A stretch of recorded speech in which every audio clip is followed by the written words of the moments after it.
ఆలోచనలతో మది కుస్తీ పడుతోంది నిశిరాత్రిలో. ఎన్నో అంతరంగాలు అవస్థ పడుతున్నాయి నిదుర రాక నిశిరాత్రిలో. తాగొచ్చి కొట్టి పడుకున్న భర్తను చూస్తూ ఓ భార్య ఆవేదన పడుతోంది నిశిరాత్రిలో. తెల్లారితే పరీక్ష ఉందని పుస్తకాలు ముందేసుకొని మగత కన్నులతో కుస్తీలు పడుతోంది ఓ పిల్ల నిశిరాత్రిలో. జరగబోయే ఎన్నికల కోసం ఓ నాయకుడు పావులు కదుపుతున్నాడు నిశిరాత్రిలో.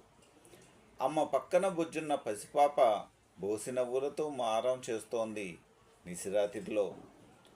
ఏ ఇంట్లో చొరబడదామా అని ప్రయత్నం చేస్తున్నాడు ఒక దొంగ నిశిరాత్రిలో. దుప్పట్లో దూరి ప్రియుడితో సెల్ముచ్చట్లు పెట్టిందో ప్రియురాలు నిశిరాత్రిలో. వీధి చివరన ఒంటిపై బట్ట లేకున్నా ఆదమర్చి నిద్రపోతున్నాడో బిచ్చగాడు నిశిరాత్రిలో.